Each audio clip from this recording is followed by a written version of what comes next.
Good morning, friends. So I'm sitting here in the quietness of the morning in my studio. Everyone is sleeping upstairs, and I wanted to do my intro because you'll be watching this video soon, and I wanted to share with you something that I feel really helps with that looseness in the watercolor painting. And for me, it's something that scared me for so many years. But when I started to implement it, it helped me to loosen up and let go of that scary thought that I was going to be wasting something, I was going to be making mistakes, and just that overall anxiety that gets us down about our paintings. My course, my art and watercolor course, the registration is open for it and it's ending tonight. So click the link below if you want to sign up for it or read about it as well. Share it with people. But without further ado, let's get to painting. So let's spray down our paints here. And I've got my large notebook today. Is the Handbook Journal Company. And you can get this on Amazon. It's quite lovely. It is a cheaper pulp paper, but it works so nice for the things that I like to do, to practice and to paint of this in this size. So I've got my book here. This is such a beautiful book, The Flower Color Theory. And I'll make sure to link it below as well if you want to check out, get your own copy. So we've got the Winsor Newton paints. I've got my brush set here, that's linked below too, and my water, paper towel for dabbing. And I always like to clip down the sides of my paper just so it doesn't move and warp up when we add water. So we are just painting very loose today, very big, and that's the key. One of my biggest tips is to paint big, and then you sort of get to this very loose space where you're not kind of antagonizing. You're not analyzing and just kind of having this anguish over what's going to happen with your painting because you have a lot of space to fill, and we're going to do it fairly quickly. So I've got this dirty watercolor right here, a lot of water, a little bit of brown, a little bit of yellow, and we're just going to use that for our whitish kind of creamy tulips that we have here. So I'm just, loosely adding in a little C-curve shape on one side and the other for this beautiful idea of a tulip. And then there's one over here too. And I say idea of it because, again, everything is up to interpretation. And then we're just going to do, let's see. So I like to use this as an idea of what I want to do, but then I can change things. You can change things yourself too. So I'm going to do this awkward move here and do some type of tulip shape off to the side here. So I'm curious, let me know in the comments if you've painted large before, if this is something that you practice. Little C-curve shape.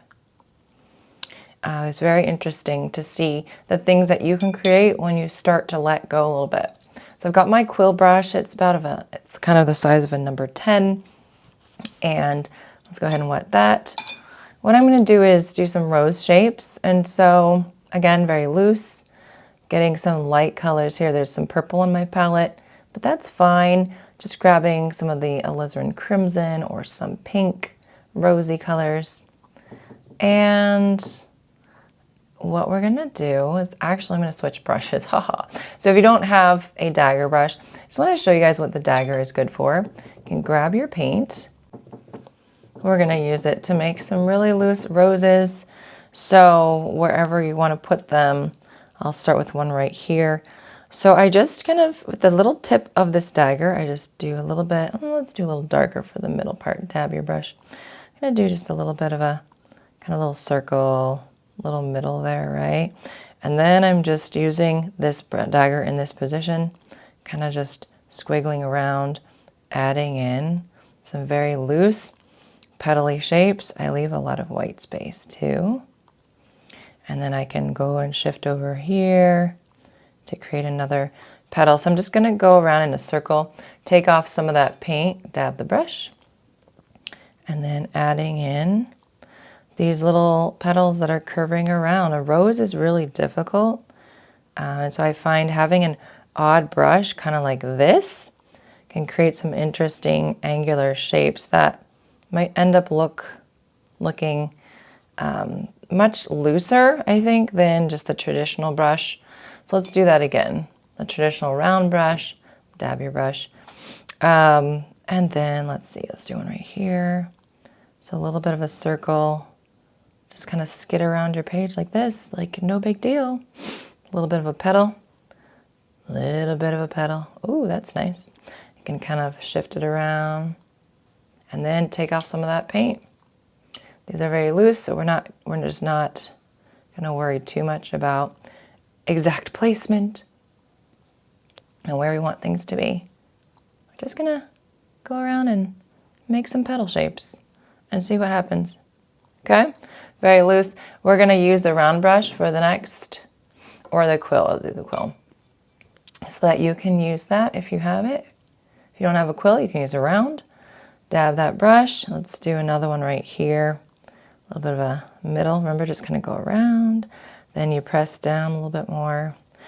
Lead it around part of the circle right here. I'm allowing them to be kind of a funky shape. But make sure you leave some white space. So clean off your brush to lighten everything up. Dab your brush. And then going around and just kind of wonky, making those petals move. And there's your quick rose. Let's do one more. Let's do one more right here. Just same thing, little circle.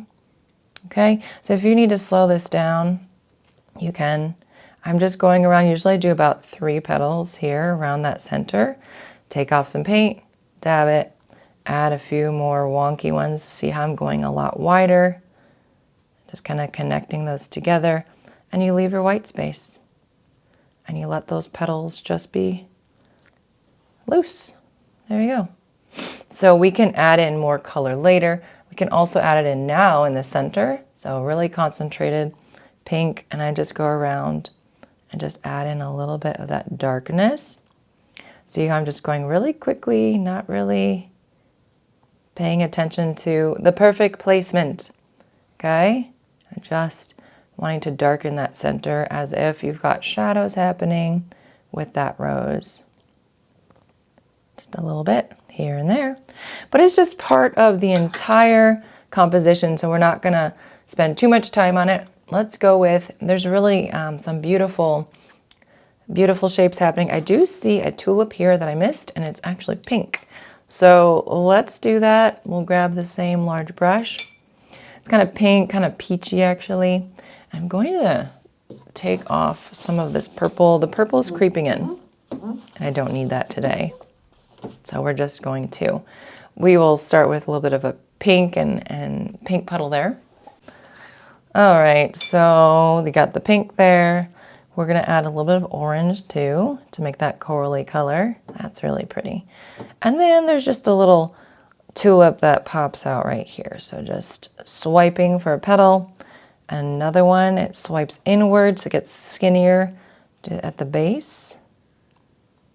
And just like that. So I also want to, I'm gonna use the same-ish color, maybe a little more orange. And there's some smaller little flowers around that I want to start putting in, some sweet peas. And so I just kind of go like these little quick marks here for the sweet peas. They've got some petals that stick out there. And then we can do a few more here, maybe just going up a little bit, just like that. We can put a stem in there later too, and a few of those guys. We're just kind of filling in now in this composition what's going to look nice. So a little bit of this, a little bit of that. And if you do need to slow the video down, you really can. You just make it half speed or whatever it is, or pause if you need to catch up. But I do love to paint fast. You guys know that already, because it helps me not to overthink everything. And so that's why I encourage you to paint large, paint big, paint fast. It will feel foreign at first, but you will get used to it. And I mean, that's what I had to do. After a while, and yet, you don't have to paint fast. If it's not your MO, it's not something that feels comfortable, then don't force yourself to do it. But for me, it's very helpful to kind of get the party started, just to get starting those marks on those papers and not worrying so much about what is this perfect composition that we think we need to do. So we've got some other, these are not sweet peas, but these are little flowers that just kind of go up on this stem. So I'm just making these little boop, boop, boop marks, okay? Make this sound if you feel like that's helpful, boop, boop. And we'll connect those later. And then there's a lot of greenery in here too, but I want to start putting in some of the stems already and then the vase. So I like to use my quill for the vase, and we're just going to do a very simple, kind of a transparent vase actually. I always change it up from the original photo. So I'm going to go ahead and really light color. This is an aqua, but with lots of water. And I'm just going to go around and make this rounded front here, and then pop it back up like that. And we can fill this in with other flowers and foliage, so don't worry about that. I also want to do the bottom of the jar before I forget. So we just do this little curve shape, and it's okay if it's not perfect. You can also extend it if you feel like it's not even enough.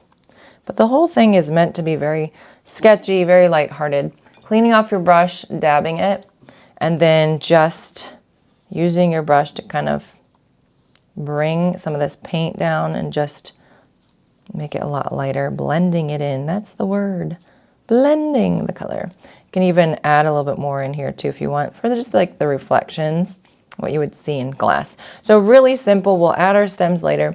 In the glass, it's a little wet right now, but I can just go ahead and start putting in whatever greens I want.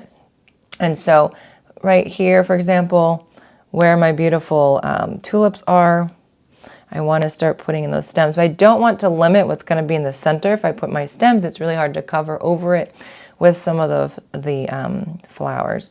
But for example, here I can just go ahead and really light pressure, add my main stem, and then these little diagonals that connect those blooms to the main stem. So go ahead and do that for your composition right now. And you could even make this brown if you want, like it was a stick instead of a stemmy thing. See how really thin pressure, adding that in. And then now you see it starting to come together. Let's go ahead and do this one too. I'm holding the brush really loosely as well so that I just get a very loose mark whenever I'm putting those marks down. If I hold it really tight and really close to the base, then I'm going to get a mark that's just really controlled, but it's not going to be that loose and flowy mark that I'm wanting. Okay, so I'm going to use the same brush to make these kind of, I was going to say quill marks, that's not it, but these really spiky flowers, and they're cone shaped. So we'll use the alizarin crimson for this, just adding that into my puddle to change it up a little bit. It's more reddish. And we're going to just make these little marks like this to a point.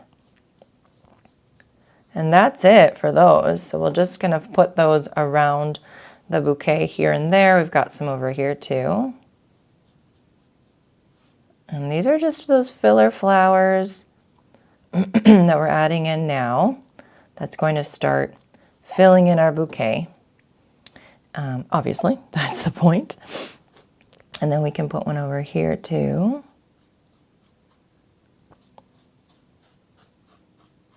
People love to do greenery, and so we'll definitely do some greenery too for filling things in. This is just a very simple way to start putting things in your bouquet. There's some tiny little flowers too that we can do, and I think we can use this red for that. And I think I'm going to go a little bit darker just to have a darker value in there from the get-go. So these tiny little flowers, I'm going to make 5 petals. But sometimes you won't be able to see all 5 because they're tucked in between each other. So just a little bit here. These are very simple, very easy fillers that now we've gotten some larger blooms, and we can start putting in these tiny little guys that are really cute that fill in that white space for you. So grabbing some more of that red, if that's the color you're choosing to use. You know, again, I always say, please use it whatever colors you want. Make this your own, what you feel comfortable doing. And, you know, just having a lot of fun is the big main goal of all the things. So this can be kind of spilling out a little bit, just like that. Okay, how are you doing? It's time maybe to take a big breath and just remind yourself of the fun that you are having. No comparisons. Don't compare your art to my art, to your friend's art if you're painting with someone else. This is purely your composition to have fun with today. So we've got some greenery. I'm going to start putting that in. This beautiful color, which is a dark, almost navy, but it's got some green in there too. I'm going to, just a watery mix of it, start putting in some of these. So these are just like really cool grasses that I'm seeing in the bouquet, and I'm literally just swooping my brush to get these marks in between these flowers. Again, filling things up. There's some over here too. But just be very, very loose about it. Flick marks, making some thick ones and some thin ones too. It's just really pretty.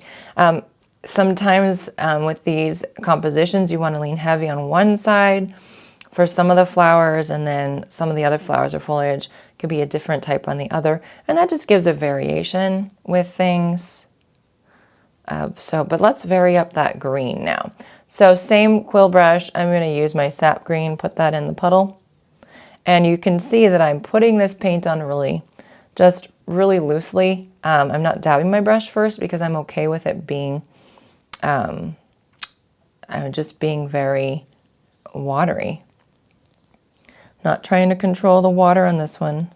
So I'm making some thicker leaves over here and putting some in there. And this is where I'm going to start putting some of these leaves in between some of the flowers.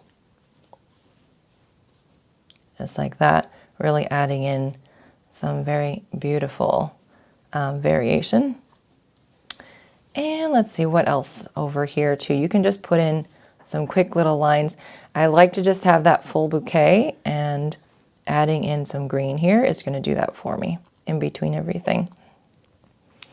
So yes, I always like to say, kind of take a look at what's going on with your painting. I'm going to do some stems just really quickly. 3, 4, I'm just counting, but I don't really need to count. You just put in the stems until you filled it up. No one's really counting, unless someone is, and that's fine. That's on them. Yeah. Okay, I forgot what I was saying with the other comments, but I'm going to use my really beautiful green gold. It's a nice yellowy green. It's a little bit different than what I just put down, and you can put that in between stuff too. So a few just like this. You can see this bouquet is kind of going off in different directions. I'm actually going to have this one be up a little bit higher on that side. Sometimes I like to have that asymmetrical look. I think it's just so pretty. So right now I'm going to dry this, and then we'll put on our final touches to our painting. Alrighty, I'm going to use my quill for this. So I downsize with the brushes as I do darker details and less of them. So I'm going to head to my yellow ochre, which is a beautiful color. If you don't have it, just add some brown to your yellow and adding a little water. I just want to put in some details for the for these flowers here. They're called tulips. Thank you. I figured it out. All right. I was like, what are these flowers?